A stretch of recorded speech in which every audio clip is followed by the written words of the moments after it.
கண்ணியம் நிறைந்த எல்லாம் வல்ல ஏக இறைவனின் அடியார்கள்ல,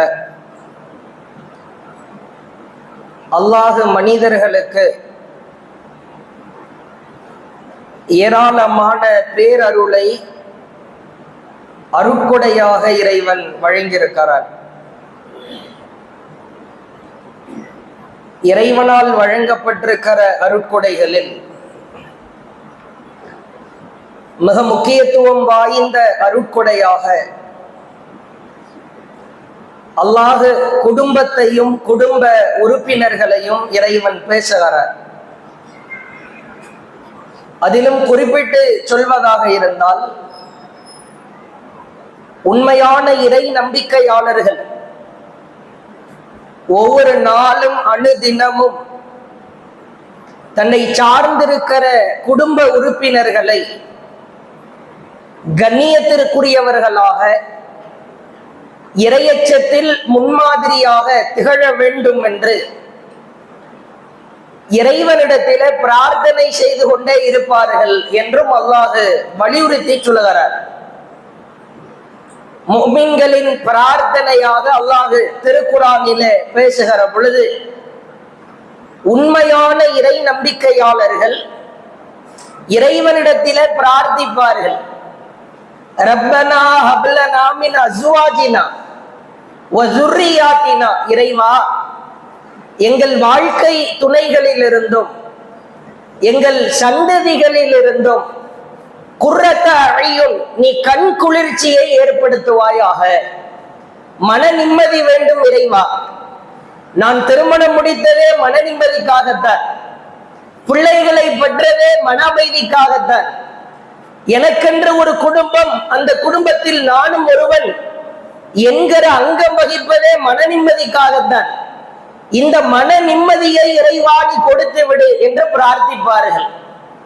சொல்லிவிட்டு அடுத்து, இது முதலாவது அம்சம். இரண்டாவது அவர்கள் கேட்பார்களாம், அல்லாஹ் சொல்லுகிறான், வஜஅல்னா லில் முத்தகீன இமாமா, நாங்கள் குடும்பமாயிருக்கிற நாங்கள், கணவன் என்கிற அந்தஸ்தில் இருக்கிற நான், மனைவி என்கிற அந்தஸ்தில் இருக்கிற என் மனைவி, பிள்ளைகள் என்கிற அந்தஸ்தில் இருக்கிற என்னுடைய ஆண்மகன் பெண்மகள், நாங்கள் அனைவரும் லில் முத்தகீன இமாமா, இறையச்சமுடையோருக்கு முன்மாதிரியாய் திகழ வேண்டும் இறைவா. இறையச்சவாதிகளாய் திகழ வேண்டும் என்று கேட்க மாட்டார்களா? வார்த்தையை நன்றாய் கவனிக்க வேண்டும். யார் இறையச்சத்தில் ஊறி திளைத்திருக்கிறார்களோ, தொழுகையாளிகளாய் அமல்கள் செய்பவர்களாய் யார் இருக்கிறார்களோ, அவர்களுக்கு முன்மாதிரியாய் நாங்கள் இருக்க வேண்டும் இறைவா என்று கேட்பார்களா?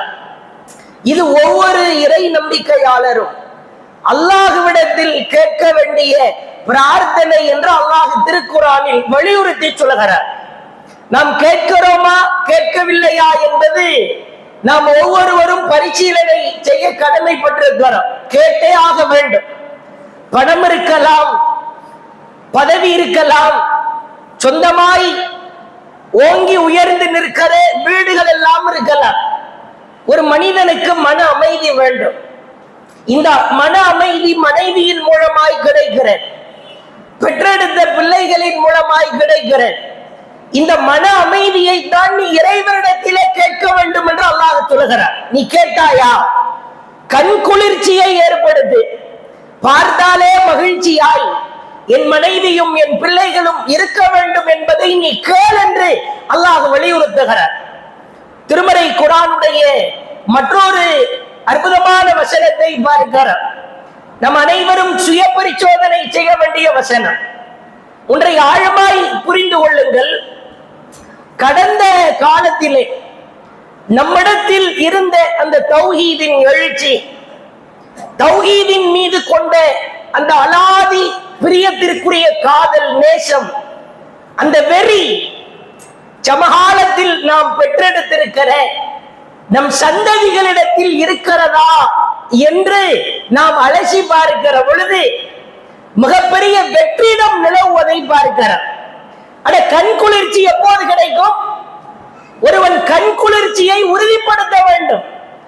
நான், என் குடும்பம், நான் பெற்றெடுத்த பிள்ளைகள் இஸ்லாத்தின் அடிப்படையில் வாழ்ந்தால்தான் கண்குளிர்ச்சி உறுதியாகும்.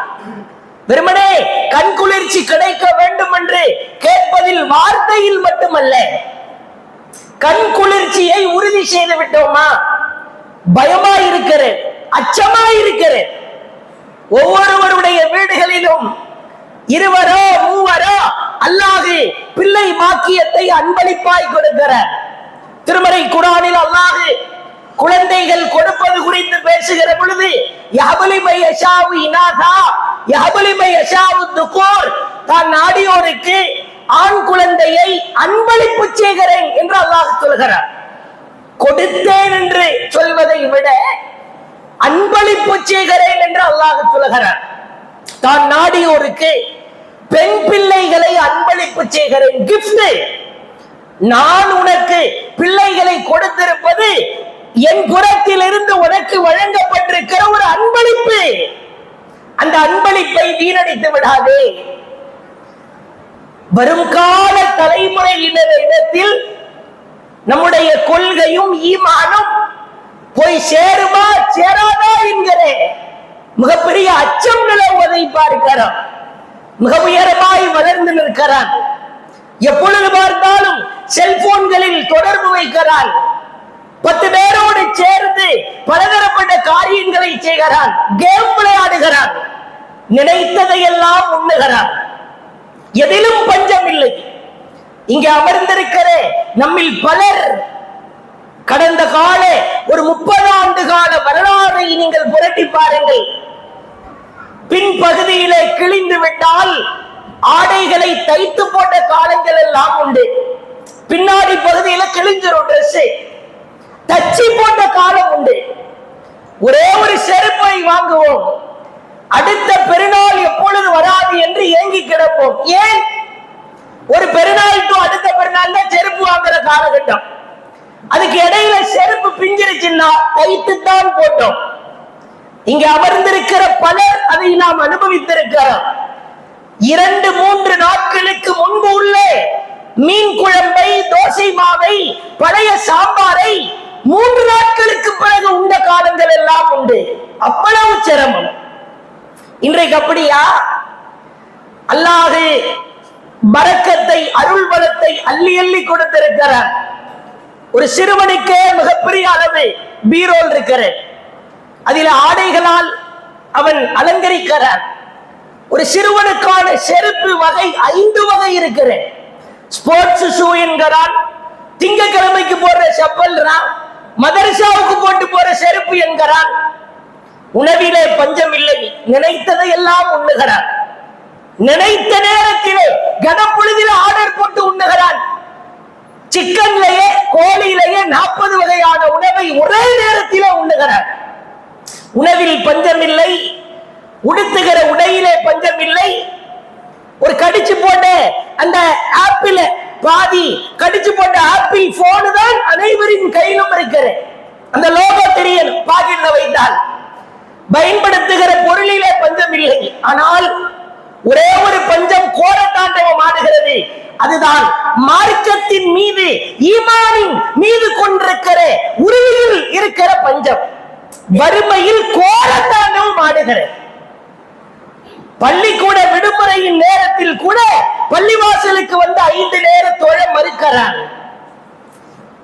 மாணவர்களோடு, இளைஞர்களோடு, நண்பர்களோடு வீதியிலே நிற்பதை பார்க்கிறோம்.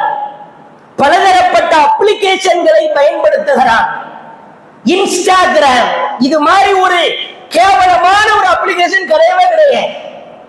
யாரோடு எப்படி வேண்டுமானாலும் பேசிக்கொள்ளலாம், என்ன நேரத்தில் வேண்டுமானாலும் பேசலாம். காதல் என்கிறான், அந்நிய ஆணோடு தொடர்பு வைக்கிறாள் ஒரு பெண், அந்நிய பெண்ணோடு தொடர்பு வைக்கிறான் ஒரு ஆண். கண்குளிர்ச்சி கிடைக்குமா? கண்குளிர்ச்சி எப்போது கிடைக்கும்? உன் குடும்பத்திலே இருக்கிற நீ பெற்றெடுத்த பிள்ளைகள் நான் உனக்கு வழங்கியிருக்கிற அந்த கிஃப்ட், அன்பளிப்பை ஈமானோடு, இஸ்லாத்தோடு, இறை பற்றோடு நீ உறுதிப்படுத்தினால் கண்குளிர்ச்சி கிடைக்கும். உறுதிப்படுத்தி விட்டாயா? அல்லாஹ் அப்படித்தான் எதிர்பார்க்கிறார். திருமறை குர்ஆனிலே பார்க்கிறோம். அல்லாஹ் எச்சரிக்கை செய்கிற மிக கடுமையான எச்சரிக்கை. அல்லாஹ் திருமறை குர்ஆனிலே பேசுகிறான். தெளிவான நஷ்டம் என்றால் என்ன? ஒருவனுக்கு தெளிவான நஷ்டம் எப்போது கிடைக்கும்? அல்லாஹ் பேசுகிறார். யார் தன்னையும் தன்னுடைய குடும்பத்தையும் சீர்படுத்தவில்லையா, சீர்படுத்த தவறிவிட்டாரா, அவர் தெளிவான நஷ்டத்தில் இருக்கிறார். சீர்படுத்த வேண்டும், இல்லை என்றால் அதுதான் தெளிவான நட்டம். உன் குடும்பத்தை நீ சீர்படுத்த தவறினால் அது தெளிவான நட்டம். அல்லாஹ் திருக்குர்ஆனிலே சொல்கிறார், ஃபஅபுது மா ஷி'தும் மின் தூனிஹி, அல்லாஹ் அல்லாதவர்களை நீங்கள் வணங்கக்கூட. குல், நபியே நீங்கள் சொல்லுங்கள், இன்னல் காசிரீன அல்லதீன கஸிரு அன்ஃபுஸஹும் வ அஹ்லீஹும் யௌமல் கியாமா, கியாமத் நாளிலே உச்சபட்சமாய் ஒருவன் நட்டத்தை அனுபவிப்பான். அவன் யார் தெரியுமா? தன்னையும் தன் குடும்பத்தினரையும் எவன் இந்த உலகத்திலே சீர்படுத்த தவறினானோ அவன் உச்சபட்ச நஷ்டத்தை அனுபவிப்பான். சொல்லிவிட்டு அல்லாஹ் சொல்லுகிறான், அல்லாஹ் அறிந்து கொள்ளுங்கள், ذَلِكَ هُوَ الْخُسْرَانُ الْمُبِينُ, இதுதான் மிக கிளியரான ஒரு நஷ்டம், தெளிவான நஷ்டம். லாஸ், நீ எவ்வளவு சம்பாதித்தாலும் சரிதான், கோடிகளை கொட்டினாலும் சரிதான், கோடிகளிலே புரண்டாலும் சரிதான், குடும்ப அமைப்பை சீர்படுத்த தவறினால், பிள்ளைகள் விஷயத்திலே கவனிக்க தவறினால் அது நட்டமாய் வந்து நிற்கும். அல்லாஹ் நம்மை அழுத்தந்திருத்தமான கேள்வி கணைகளுக்கு உள்ளாக்குவார். ஒன்றை ஆழமாய் புரிந்து கொள்ளுங்கள். அல்லாஹ்வின் தூதர் அவர்கள் தன் மகளை எப்படி வளர்த்தார்கள் தெரியுமா? நபிகளார் முன்மாதிரி என்கிறோம். இஸ்லாத்திற்காக அவர்களின் மகளார் செய்த தியாகம் தெரியுமா? ஒவ்வொரு பெற்றோர்களும் காது கொடுத்து கேட்க வேண்டும். நீங்கள் உங்கள் பிள்ளைகளுக்கு சொத்தை கொடுப்பீர்களோ, சுகத்தை கொடுப்பீர்களோ, பணத்தை கொடுப்பீர்களோ, அல்லது சொகுசான வாழ்க்கையை கொடுப்பீர்களோ இல்லையோ, தயவு செய்து மார்க்கத்தை கொடுத்து விடுங்கள். இஸ்லாத்தை அவர்களின் உள்ளத்திலே பதிய வையுங்கள். சமகால நிகழ்வுகள் பயமாயிருக்கிறது. படிதாண்டுகிற அவல நிலையை பார்க்கிறோம். ஒரு பெண் குழந்தை விஷயத்திலே கவனக்குறைவாக இருக்கிற குடும்பத்தார்கள் கை சேதப்பட்டு நிற்கிற அவல நிலையை பார்க்கிறோம். அல்லாஹ்வின் தூதர் குழுமிருக்கிற சபையில அறிவித்தார்கள். அறிந்து கொள்ளுங்கள், யாருக்கு 2 பெண் குழந்தைகள் இருந்து அந்த இருவரை நல்லொழுக்கம் உள்ள மார்க்கப்பட்டுள்ள பிள்ளையா யார் வார்த்தெடுக்கிறாரோ, சொல்லிவிட்டு அல்லாஹ்வின் தூதர் டெமா காட்டினார்கள், உதாரணம் சொன்னார்கள், செய்கையால் விளக்கினார்கள். தோழர்களே அறிந்து கொள்ளுங்கள், கரத்தை தூக்கினார்கள், 2 விரல்களை காட்டி, ஜாஅ யௌமல் கியாமா, அவரும் வருவார் நானும் வருவேன். யார் 2 பெண் குழந்தைகளை நல்லொழுக்கம் உள்ள பிள்ளையாய் பெற்றெடுத்து வார்த்தெடுத்தாரோ அவரும் வருவார் நானும் வருவேன். அவர் இங்கே, நான் இங்கே, அவர் இங்கே, நான் இங்கே இருப்பேன், அவர் இங்கே இருப்பார். இவ்வளவுதான் எங்கள் இருவருக்குமான இடைவெளி, இவ்வளவுதான். அல்லாஹ்வின் தூதரின் அருகிலே 2 விரல், இதற்கான இடைவெளி எவ்வளவு? கை விரல்களை எவ்வளவு விரித்தாலும் 1/2 கிலோமீட்டர் தூரம் போயிருமா? உடைத்தாலும் சரிதான், மிக நெருக்கம். அல்லாஹ்வின் தூதரின் அருகிலே இருப்பதற்கு நாம் என்ன பத்ர் போர்க்களத்தில் கலந்து கொண்டவர்களா? உஹது போர்க்களத்திலே கலந்து கொண்டோமா? அல்லது அல்லாஹ்வின் மார்க்கத்திற்காக இரத்தத்தை தான் சிந்தினோமா?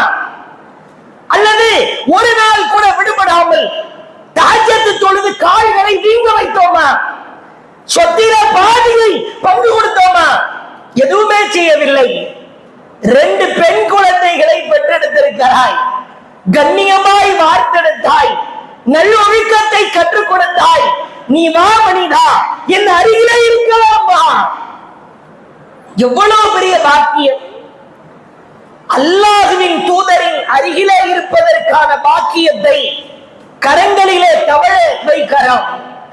அல்லாஹுவின் தூதர் அவர்கள் மதீனாவிற்கு ஹிஜ்ரத் மேற்கொண்டார்கள். பிறகு அன்னாரின் மகளார் ஸைனப் ரலியல்லாஹு அவர்கள், வரலாற்றிலே மிக விரிவான செய்தி, சுருக்கமாய் சொல்கிறேன், ஒரு பிள்ளையை எப்படி வார்த்தெடுக்கிறார்கள் என்பதற்கான சான்று. ஸைனப் ரலியல்லாஹு அவர்கள் மக்காவிலே இருக்கிற பொழுது நிறைவாக கர்ப்பிணியாயிருக்கிறார். அபுலாஸ் அவருடைய கணவரின் பெயர். அவர் இஸ்லாத்தை ஏற்கவில்லை. அல்லாஹ்வின் தூதர் குறிப்பிட்ட நாள் நேரம் கொடுத்தார்கள், கால அவகாசம் கொடுத்தாங்க, அதுவரைக்கும் அவர் இஸ்லாத்தை ஏற்கல.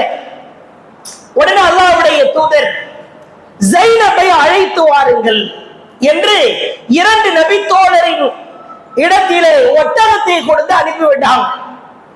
2 நபித்தோழர்கள் ஸைனப் ரலியல்லாஹு அவர்களை அழைக்க வந்தார்கள். அபுலாஸிடம் சொல்லிவிட்டு, கணவர் அவர் நல்லவர் தான், ஆனால் இஸ்லாத்திற்கு வரல. பிற்காலத்தில் இஸ்லாத்திற்கு வந்து விட்டார். அபுலாஸ் பிறகு இஸ்லாத்திற்கு வந்து விட்டார். ஒட்டகத்திலே ஸைனபை ஏற்றினார்கள். ஹிமார் பின் அஸ்வத் என்கிற ஒரு எதிரி ஸைனப் மக்காவிலிருந்து மதீனாவிற்கு புறப்படுகிறார் என்கிற தகவலை தெரிந்து கொள்கிறார். விடக்கூடாது, முஹம்மது தப்பித்து விட்டார், முஹம்மது மகளை விடக்கூடாது என்று விற்களையும் அம்புகளையும் எடுத்துக் கொண்டு வருகிறார். ஆட்களை அழைத்து ஒட்டகத்திலே ஏறிவிட்டார். கர்ப்பிணியா இருக்கிறார். 2 நபித்தோழர்கள் அவரை அழைத்துக் கொண்டு வருகிற வேளையிலே ஓரமாயிருந்து குறிபார்த்து ஒட்டகத்தை தாக்குகிறார். ஒட்டகம் அப்படியே நிலை தடுமாறி கீழே விழுகிறது.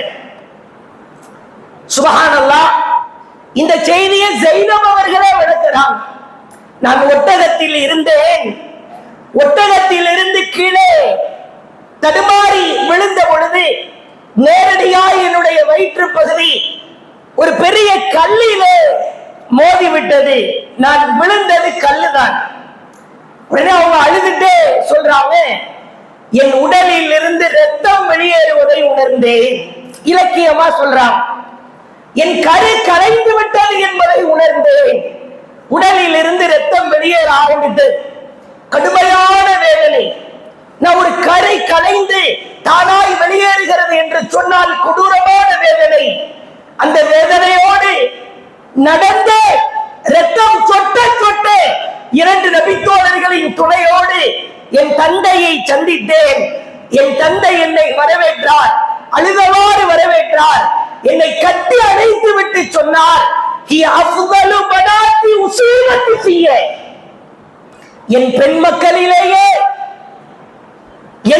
மக்களிலேயே இறைவனுக்காக, இஸ்லாத்திற்காக உச்சபட்ச தியாகம் செய்தவள் நீதான் ஸைனபே என்று என்னை கட்டிப்பிடித்து விட்டு சொன்னார்கள்.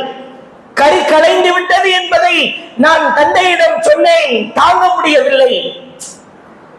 நீண்ட சம்பவம் சுருக்கமாய் சொல்கிறோம்.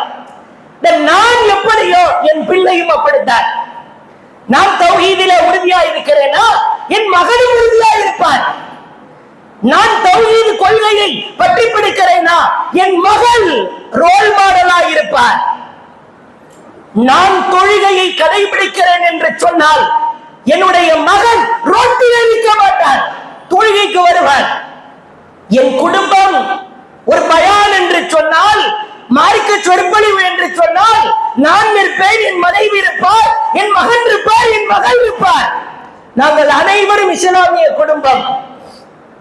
நபிகளார் எதை சொன்னார்களா அதைத்தான் செய்து காட்டினார்கள்.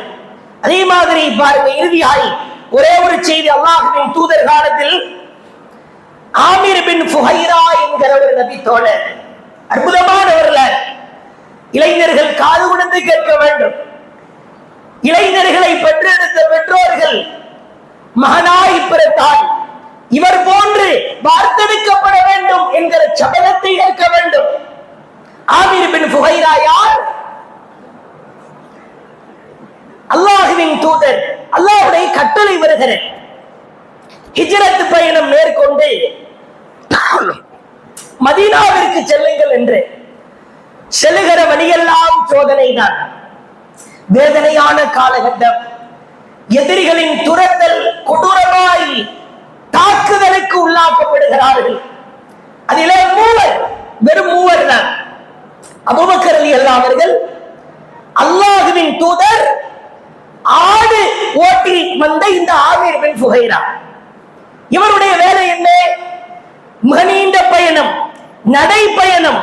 ஒட்டகத்திலோ கழுதையிலோ வாகனத்திலோ அல்ல, நடந்தே செல்ல வேண்டிய பயணம். ஹிஜ்ரத் பயணம்.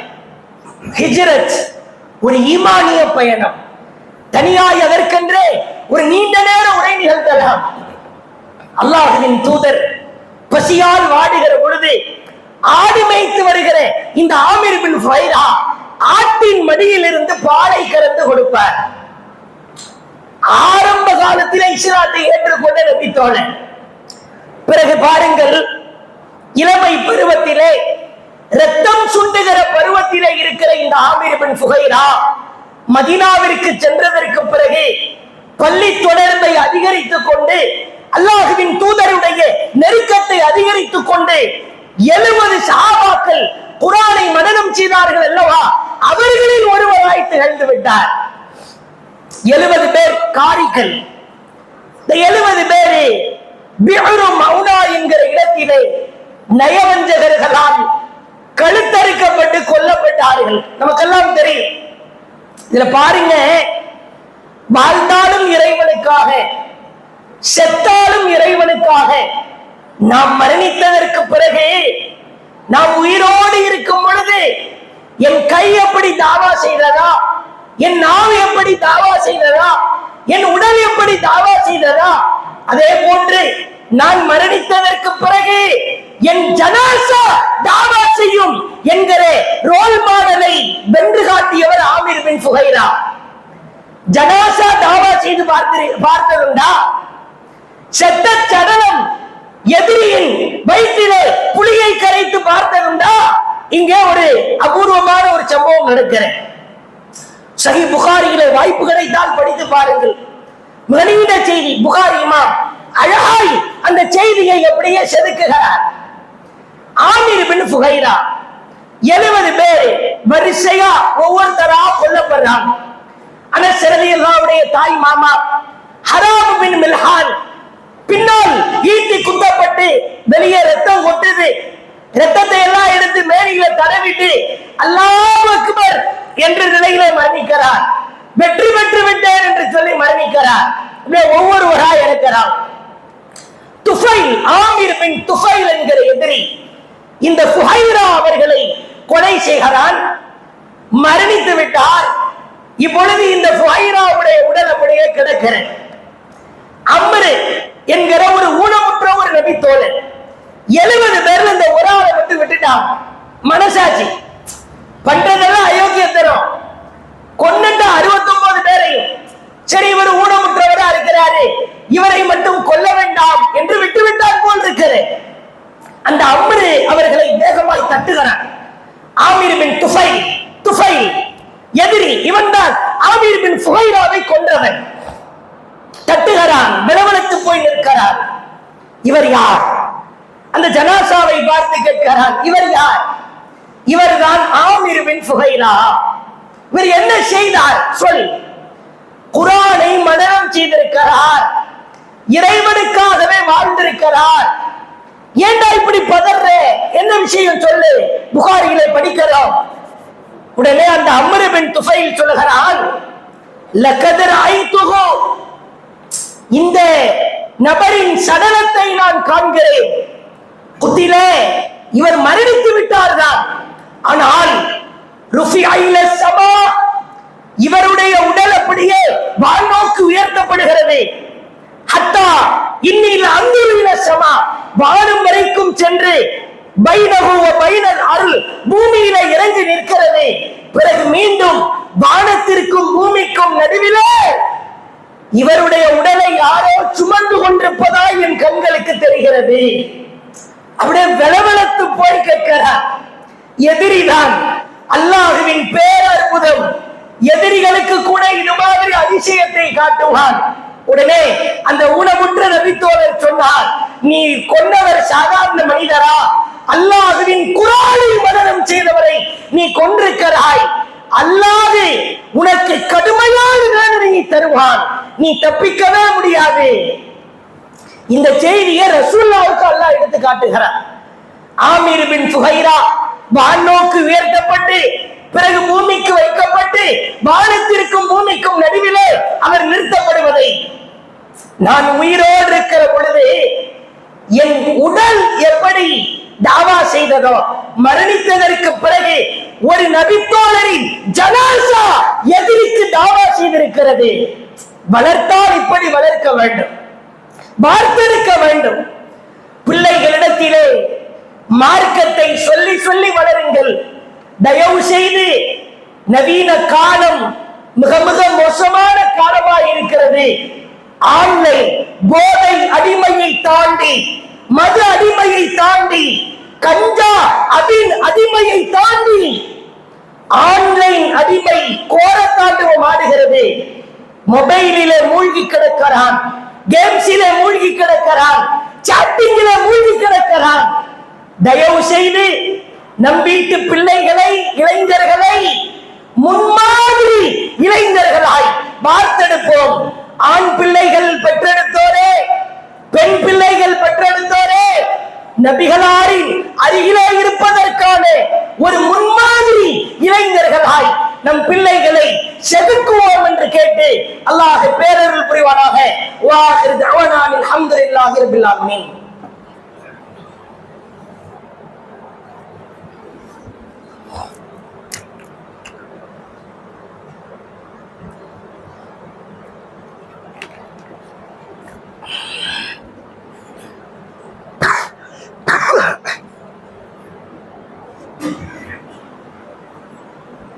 அல்ஹம்துலில்லாஹ் நஹ்மதுஹு வ நஸல்லி அலா ரசூலில் கரீம். அம்மா பாத். கண்ணியம் நிறைந்த எல்லாம் வல்ல ஏக இறைவனின் அடியார்கள, இந்திய நாட்டை ஆட்சி செய்கிற ஆட்சியாளர்கள் இந்த நாட்டிற்காக தியாகம் செய்த பாடுபட்ட இஸ்லாமியர்களுக்கு சொல்லனா துன்பங்களை தொடர்ச்சியாய் கொடுத்து வருவதை பார்க்கிறோம். நாடாளுமன்றத்தில் இருக்க வேண்டிய நாடாள பிறந்தவர்கள் எல்லாம் நாடோடிகளாய் நடுத்தருவிலே இருக்கிறார். கைபர் போல கணவாய் வழியாக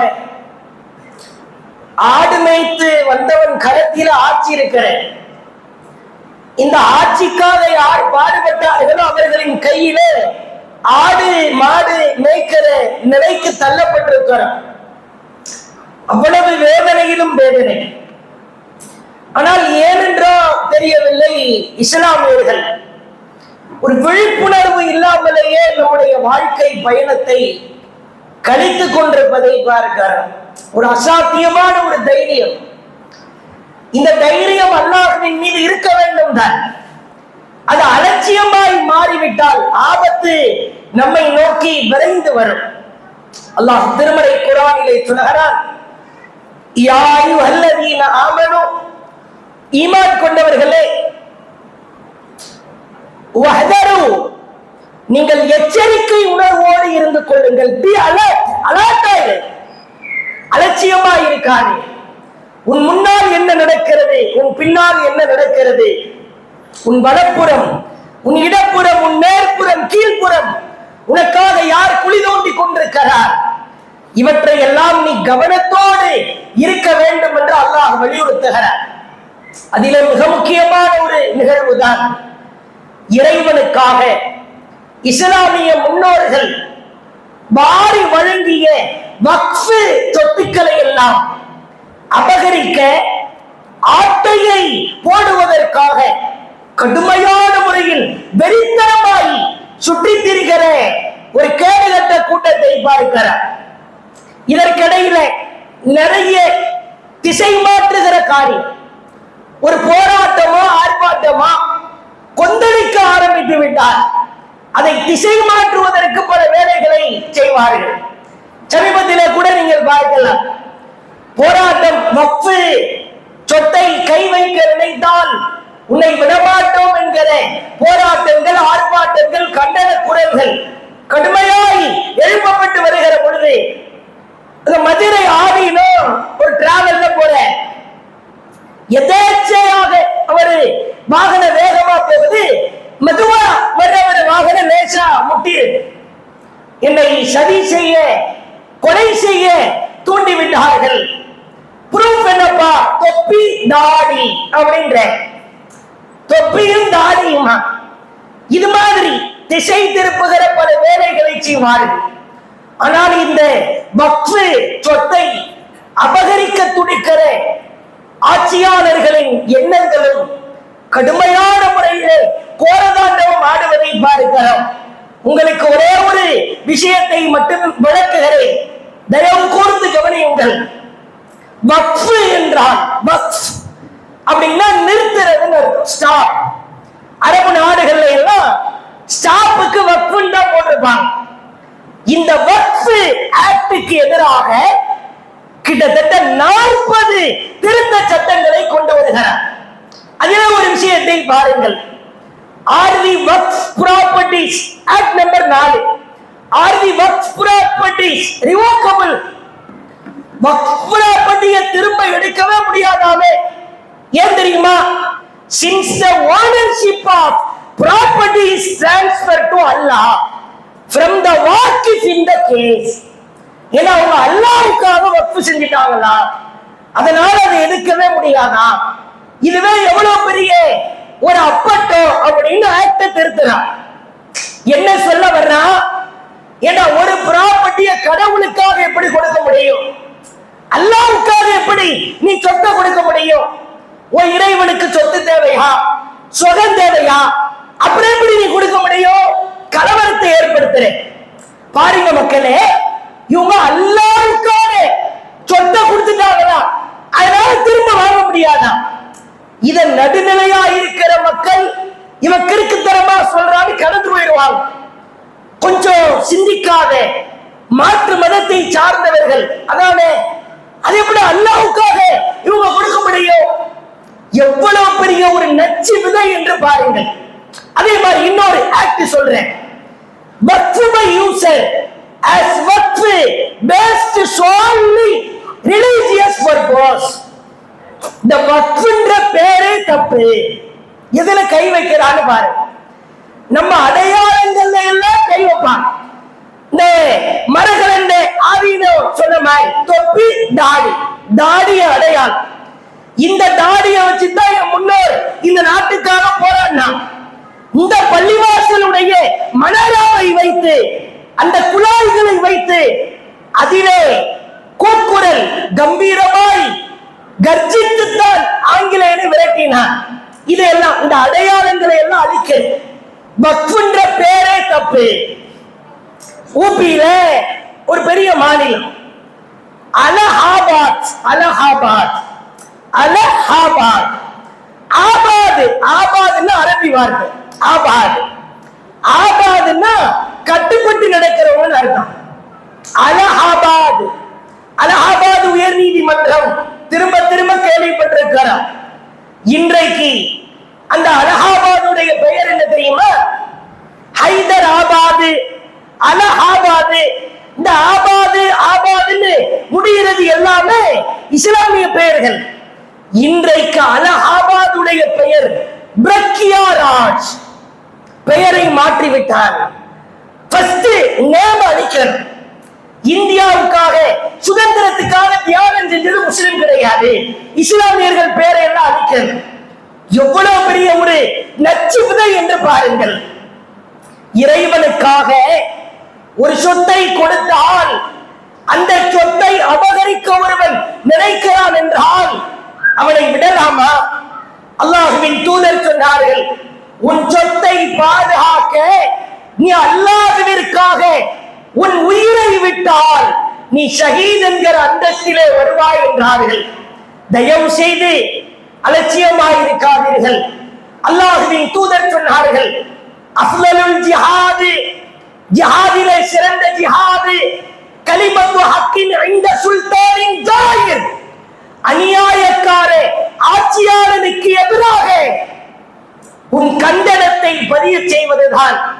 ஜிஹாதிலேயே சிறந்த ஜிஹாத் என்றார்கள். நபிகளார் சொன்னார்கள், மக்பர்ரத் கதமா அப்தின் ஃபீ ஸபீலில்லாஹ், அல்லாஹ்வின் பாதையிலே அல்லாஹ்விற்காக நின்று யாருடைய கால்கள் குதிங்கால்கள் புழுதி படுகிறதோ அந்த புழுதி படிந்த பாதங்களை நரகம் தீண்டாது என்றார்கள்.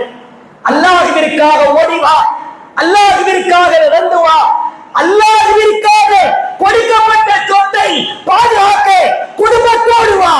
உன் கால்களிலே புழுதி படுகிறதா, அந்த புழுதியை நரகம் தீண்டாது, உன் பாதங்களை நரகம் தீண்டாது என்று அல்லாஹ்வின் தூதர் அழுத்தமாய் சொன்னார்கள். இன்ஷா அல்லாஹ் நாளைய தினம் நம்முடைய பகுதியில மிகப்பெரிய ஆயிரக்கணக்கான மக்கள் கூட்டம் திரளுகிற கண்டன பொதுக்கூட்டம் ஒன்றை ஏற்பாடு செய்திருக்கிறோம். எங்கள் வக்ஃப் எங்கள் உரிமை என்கிற தலைப்பிலே ஒட்டுமொத்த கடையநல்லூரும் தென்காசி மாவட்டமும் அதிர்கிற வகையிலே மக்கள் கூட்டத்தை நாம் காட்ட வேண்டும். அவன் உள்ளத்திலே அவன் வயிற்றிலே ஒரு பீதி கிளம்ப வேண்டும். வக்ஃபை இன்னும் நாம் கைப்பற்றவே இல்லை, கைப்பற்றுவோம் என்று சொன்னதற்கே இவ்வளவு கூட்டம் என்றால், கைப்பற்ற நெருங்கினால் முஸ்லிம்கள் நம்மை சும்மா விட மாட்டார்கள், நம்மை தொலைத்து விடுவார்கள் என்கிற அச்சம் அவன் உள்ளத்திலே வர வேண்டும். அல்லாஹ் போடுவான். அல்லாஹ்விற்காக தயவு செய்து, இது ஒரு பொது பிரச்சனை. தௌஹீத் ஜமாத் நீ அழைத்தால் நான் வரணுமா அப்படின்ற கருத்து வேறுபாடை எல்லாம் ஒதுக்கி வைத்து விடுங்கள். கடையநல்லூர் பகுதியிலேயே வக்ஃப் சொத்துக்கள் ஏராளம் இருக்கிறது. அது மத்த ஜமாத்து, அந்த ஜமாத்து, இந்த ஜமாத்து, அதுவெல்லாம் கணக்கிலேயே இல்லை. அல்லாஹ்விற்காக வழங்கப்பட்ட சொத்து எந்த ஜமாத்தில இருந்தாலும், அதை எந்த அயோக்கியம் கை வைத்தாலும் அதை நாம் பார்த்து கொண்டு இருக்க மாட்டோம் என்கிற ஒரு கண்டனத்தை பதிவு செய்வதற்காகத்தான் இந்த பொதுக்கூட்டம். இந்த ஜும்மாவிற்கு வந்திருக்கிற மக்கள் அப்படியே அந்த பொதுக்கூட்டத்திற்கு வந்தாலே திடல் அப்படியே ஸ்தம்பித்து விடும். நாளைக்கு என்ன வேலை இருந்தாலும், எவ்வளவு பெரிய முக்கியமான வேலை இருந்தாலும், ஒரு மணி நேரம், ஒரு 2 மணி நேரம் அல்லாஹ்விற்காக ஒதுக்கி வைத்துவிட்டு தயவு கூர்ந்து குடும்பத்தோடு அல்லாஹ்வின் சொத்தை பாதுகாக்க வாருங்கள். அல்லாஹ் நாளை மறுமையில கேட்பான், அநியாயக்காரன் எனக்காக கொடுக்கப்பட்ட சொத்தை அபகரிக்க நினைக்கிற பொழுது நீ கடையில நின்று வியாபாரம் செய்தாயா, சுற்றுலா சென்றாயா, வீட்டிலே ஆயாய் படுத்திருந்தாயா? நீ ஏண்டா குரல் எழுப்பல? ஏன் உன்னுடைய ஆவேசத்தை எழுப்பவில்லை? அல்லாஹ் கேட்பான். இறைவா, எழுப்பி விட்டேன் இறைவா என்கிற பதிலை நாம் சொல்ல வேண்டும். அநியாயக்காரர்கள் அப்படியே அதிர்ந்து போகிற வகையில் நாளைய கண்டன பொதுக்கூட்டத்தை வெற்றிகரமாக அல்லாஹ்வின் உதவியால் பெருந்திரளான மக்களை கலந்து கொள்ள செய்ய குடும்பத்தோடு உங்களை அன்போடு அழைக்கிறோம். நம்முடைய கண்டன குரலினால் கடையநல்லூரிலே இருக்கிற வக்ஃப் சொத்திலே ஒரு ஜான் அளவிற்கு கூட அவன் கை வைக்க நினைக்க கூட, அவ்வாறு நினைத்தால் அவன் குழி தோண்டி புதைக்கப்பட வேண்டும். அவ்வளவு கடுமையான கண்டன குரலை நாம் எழுப்ப வேண்டும் என்று கேட்டு, இன்ஷா அல்லாஹ் நாளைய பொதுக்கூட்டத்திற்கு கணிசமான மக்கள் கூட்டத்தை அழைத்து வாருங்கள். அல்லாஹ் அநியாயக்காரர்களை அவன் வேறு இருப்பானாக. வாஹிர் தஅவானா அல்ஹம்துலில்லாஹி ரப்பில் ஆலமீன். அஸ்ஸலாமு அலைக்கும் வரஹ்மத்துல்லாஹி வபரகாத்துஹு.